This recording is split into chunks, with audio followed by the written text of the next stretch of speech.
La CEDEAO est-elle aux ordres de la France? En regardant de près les événements qui se sont produits suite à l'annonce du président sénégalais de reporter l'élection du 25 février, j'ai fait quelques remarques assez troublantes que je souhaiterais partager avec vous dans ces vidéos. On va revenir sur les communiqués que la France, mais aussi la CEDEAO ont publiés et vous allez me dire si vous aussi, vous ne trouvez pas surprenant les coïncidences sur lesquels nous allons nous appuyer. Je me suis rendu compte en regardant de plus près que je m'étais trompé en fait. Dans une précédente vidéo, je vous ai montré ce qui s'est passé en France, au Parlement, quand le ministre français a décidé clairement de lâcher Macky Sall. Je vais vous faire écouter cet extrait tout de suite. Mais en fait, ce que j'ignorais à ce moment-là, c'est que ce n'était pas la première sortie du gouvernement français. Et quand on va lire la première sortie du gouvernement français avant cet extrait, vous allez vous rendre compte que la France a procédé comme la CEDEAO. Regardez vous-même. La parole est à monsieur Aurélien Taché pour le groupe écologiste. Merci Madame la Présidente. Monsieur le ministre des Affaires étrangères, depuis l'annonce dimanche par le président Macky Sall du report de l'élection présidentielle, le Sénégal est au bord du chaos. Alors que depuis plus d'un an, il a multiplié les manipulations pour influer sur sa succession, c'est le principe même de celle-ci qui n'est maintenant plus garanti. Il a d'abord laissé planer le doute sur sa volonté de briguer un troisième mandat, quand la Constitution lui en autorise 2, puis a renoncé face à la colère populaire. Le pouvoir sénégalais a alors multiplié, dans une pure logique de lawfare, les procès contre son principal opposant, Ousmane Sonko, qui a finalement été déclaré inéligible pour avoir diffamé l'un de ses ministres. Mais les différents partis d'opposition n'ont pas renoncé. Sentant l'élection à haut risque pour son dauphin, Macky Sall est alors passé en force et a fait adopter une loi qui reporte les élections de la fin du mois à la fin de l'année. Cette loi proscrit aussi désormais la procédure des parrainages citoyens, éliminant ainsi tous les candidats légalement désignés par le peuple.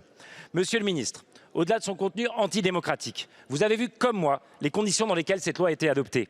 En l'absence des députés d'opposition, que la police a fait évacuer de force de l'Assemblée. Le 23 juin 1789, au nom de ses collègues refusant d'obéir au roi, Mirabeau a prononcé ces fameux mots. « Allez dire au roi que nous sommes ici par la volonté du peuple et que nous n'en sortirons que par la force des baïonnettes. » Eh bien, monsieur le ministre, c'est exactement ce qui est arrivé aux députés sénégalais. Certains ont d'ailleurs été encore arrêtés hier et face à cela, la France, patrie de la démocratie et malgré un douloureux passé colonial, grande amie du Sénégal, ne peut rester silencieuse.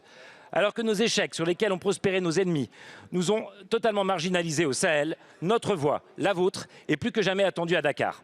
En recevant Macky Sall à l'Élysée en novembre dernier, le président Macron avait semé le trouble. Mais peut-être avait-il encore le bénéfice du doute. Celui-ci n'est désormais plus permis. Alors comme démocrate et internationaliste convaincu, je crois connaître votre engagement, monsieur le ministre, et surtout comme ministre de la France, condamnez-vous clairement le coup d'État institutionnel en cours au Sénégal et appelez-vous, comme l'Union africaine et la CEDEAO, au maintien des élections le 25 février prochain. Je vous remercie. Je vous remercie. La parole est à monsieur Stéphane Séjourné, ministre de l'Europe et des Affaires étrangères. Merci Madame la Présidente, Monsieur le député Aurélien Taché. Nous suivons la situation au Sénégal avec une très grande attention. La décision de reporter de près de 10 mois l'élection présidentielle et d'allonger d'autant le mandat du président plonge le Sénégal dans une période d'incertitude politique majeure. C'est une situation très préoccupante. Nous appelons les autorités à préserver la longue et solide tradition démocratique et à garantir l'ensemble des libertés publiques. Vous le savez, le gouvernement doit répondre aux aspirations légitimes de sa population et notamment de sa jeunesse. Et je sais que nous partageons également ce point de vue. Le peuple sénégalais doit pouvoir choisir librement ses dirigeants, conformément aux règles de l'état de droit, de la démocratie sénégalaise. Et nous appelons les autorités à organiser l'élection présidentielle le plus rapidement possible, conformément à la Constitution du Sénégal. C'est ce que les pays, et vous l'avez mentionné, d'Afrique de l'Ouest ont rappelé hier. C'est ce que je veux dire également ici. Nous nous engagerons avec tous les acteurs, les responsables de la société civile, les oppositions, le parti également présidentiel, dans cette voie et dans cet engagement au dialogue, en tout cas avec force et fierté. Le Sénégal doit rester démocratique. Je vous remercie, monsieur le ministre.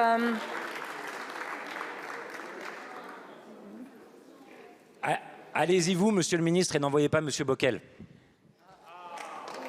Je vous remercie.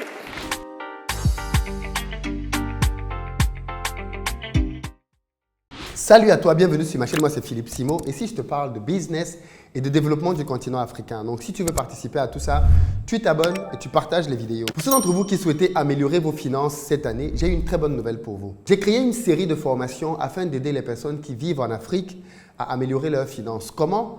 En vous aidant à lancer votre business. Si vous êtes salarié ou alors même étudiant et que vous voulez lancer un business, sachez que désormais, vous pouvez le faire. J'ai créé une formation dans laquelle je vous explique comment détecter les bonnes idées, comment les implémenter, comment trouver vos premiers clients. Et je vous donne là-dedans 15 bons business que vous pouvez lancer. Si par contre, vous avez déjà un business et vous voulez exploser votre chiffre d'affaires, j'ai aussi créé pour vous un contenu. Vous avez un numéro qui s'affiche, contactez-nous là-dessus pour rejoindre le programme. C'est un programme qui se suit essentiellement en ligne. L'accompagnement se fait aussi à distance. Vous pouvez donc être au Cameroun, en Côte d'Ivoire, au Sénégal, Bénin, Togo, Mali, Burkina, Niger, Madagascar. Bref, contactez-nous. Le programme va vous aider à passer à l'étape supérieure. Si vous cherchez plutôt une voiture et que vous êtes en Côte d'Ivoire, contactez nos numéros qui s'affichent et on se fera un plaisir de mettre à votre disposition nos véhicules pick-up, SUV berline. Nos véhicules sont neufs, les amis, et ne souffrent d'aucun problème. Et puis enfin, ceux d'entre vous qui voudraient plutôt des maisons, sachez que nous avons plusieurs maisons à vendre à Bingerville en gros œuvre à partir de 41 millions.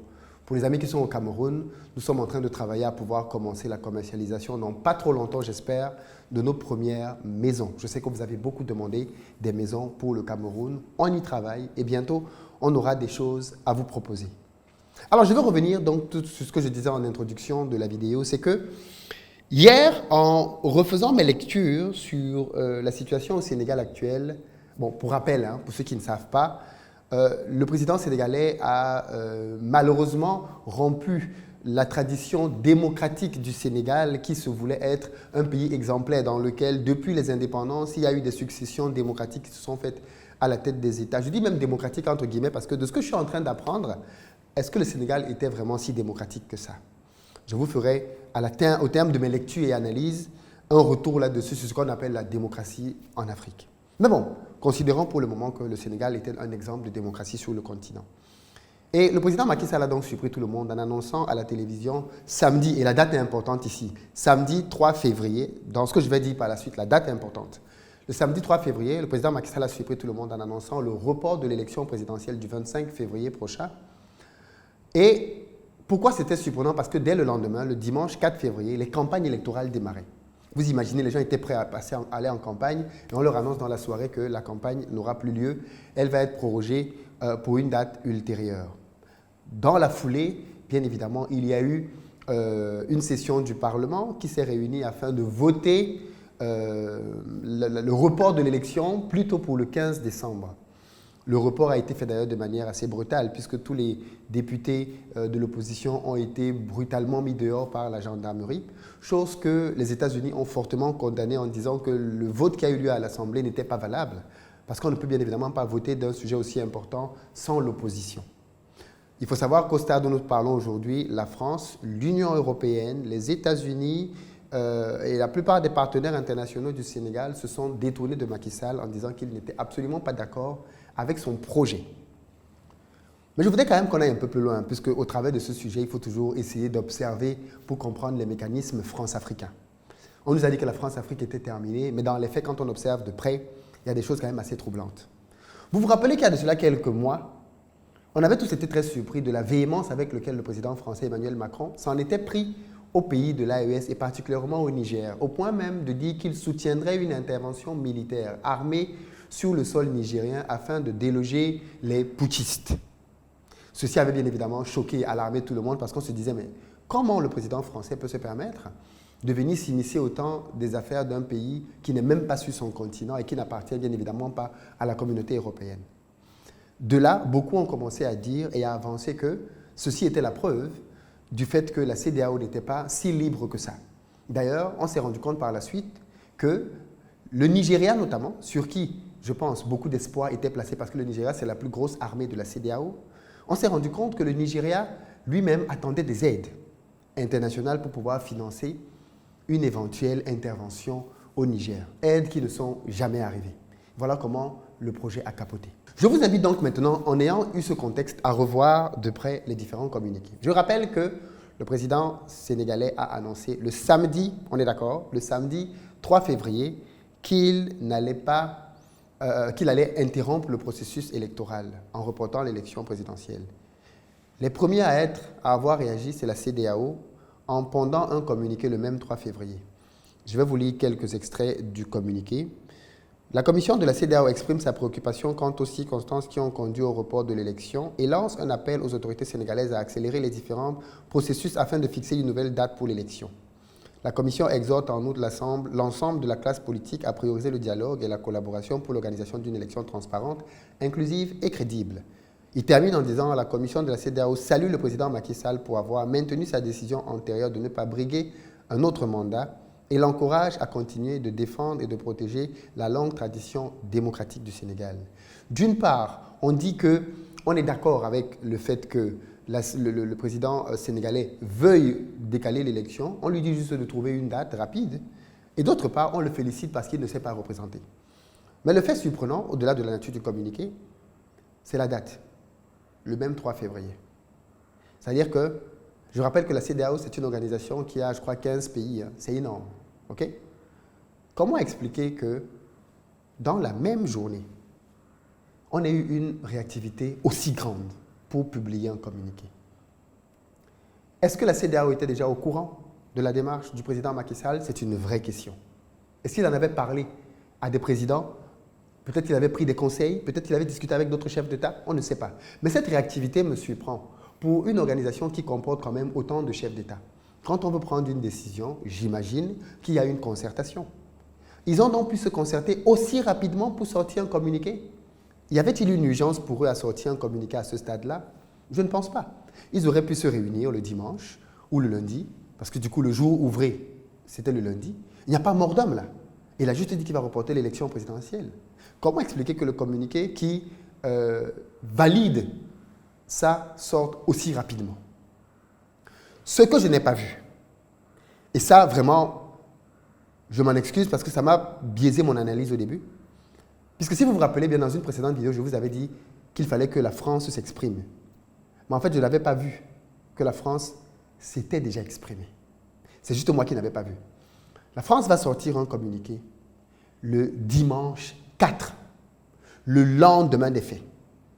Et écoutez donc ce que dit le communiqué de la France à ce sujet. Le communiqué est très clair. La France est extrêmement préoccupée par les violences qui ont éclaté hier au Sénégal, qui ont causé la mort de 9 personnes. Elle adresse ses condoléances aux familles des victimes. La France appelle à la retenue et à cesser les violences et à résoudre cette crise dans le respect de la longue tradition démocratique du Sénégal. À ce stade-ci, donc, le premier communiqué ne condamne rien. Le premier communiqué ne condamne absolument pas du tout le fait que l'on soit en train de vouloir reporter une élection. Absolument pas du tout. Le premier communiqué est clair. La France condamne les tueries des personnes, mais pour ce qui est du fond du sujet, non, il n'y a rien à dire. Ça veut dire que la France et la CEDEAO, dans un premier temps, sont alignées. Pour des raisons que nous ne connaissons pas encore, la CEDEAO va sortir un deuxième communiqué quelques jours plus tard. Et dans ce deuxième communiqué, donc, elle va cette fois-ci prendre tout le monde à contre-pied et, quelque part, lâcher le président sénégalais, puisque dans le deuxième communiqué, elle va se désavouer elle-même en disant que non, finalement, elle n'est pas d'accord avec le fait que le président sénégalais prolonge l'élection. Qu'est-ce qui s'est passé? Si vous savez, je suis preneur. Mais dans tous les cas, est-ce que c'est la pression qui est venue des États-Unis? On constate que dans le deuxième cas, la CEDEAO va sortir un deuxième communiqué. Donc, je vais vous lire là aussi, rapidement, un petit extrait. Ce communiqué-ci, contrairement au précédent, lui, il s'appelle communiqué numéro 2. Je ne sais pas si vous avez fait la petite remarque. Dans ce temps-ci, il est plutôt dit « La commission de la CEDEAO encourage la classe politique à prendre de toute urgence les mesures nécessaires pour rétablir le calendrier électoral conformément aux dispositions de la Constitution du Sénégal. » Ce communiqué-ci est signé le 6. Les dates sont importantes ici. Dans la foulée, il va y avoir au Parlement français un député qui va interpeller le ministre français. Je vous ai fait écouter l'extrait tout à l'heure. Et c'est à ce moment-là seulement que la France, elle aussi, va changer d'avis. C'est bizarre, n'est-ce pas? Moi, je trouve ça curieux. Que, dans un premier temps, suite à l'annonce du président sénégalais, dans la foulée, les premiers à réagir sur la CEDEAO, c'est qu'ils ne sont pas les plus réactifs au monde. Même pendant la crise du Niger, On a vu les autorités de la CEDEAO reporter des réunions parfois pour pouvoir se retrouver. Mais ici, instantanément, ils ont sorti un communiqué. Est-ce qu'ils étaient au courant? Question. Ensuite, on a vu la France suivre. Par contre, les États-Unis sont arrivés et ils ont dit non, non, non, non, arrêtez-moi vos histoires, il n'y a pas de... On continue, on arrête tout ça, on recommence. Vous mettez l'élection à la date normale. Et à partir de là, qu'est-ce qu'on observe? La CEDEAO change, la France change. Peut-être que ce n'est pas lié. Mais est-ce que la France n'a pas voulu cette fois-ci être isolée comme ça a été le cas avec le Niger? Parce que si vous vous rappelez bien, le président français à l'époque avait voulu tenir une position très dure, très rigide avec le Niger. Et il a finalement fini par lui-même se rendre compte qu'elle était juste intenable. La plupart des partenaires l'ayant lâché dans sa volonté de dicter au Niger ce qui devait se passer dans ce pays-là. Est-ce que ce n'est pas la volonté finalement pour la France et la CEDEAO de ne pas être cette fois-ci du mauvais côté de l'histoire?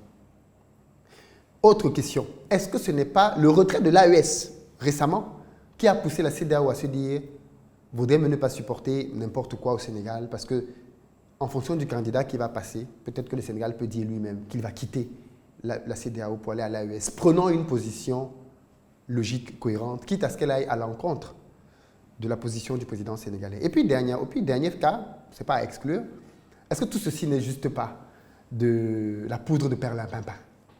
Est-ce qu'on n'est pas juste en train de nous enfumer alors que derrière, tout le monde est d'accord? C'était scénarisé. On savait qu'en disant ça, les gens vont réagir ainsi, on va prendre telle position officiellement, mais officieusement, on va travailler différemment.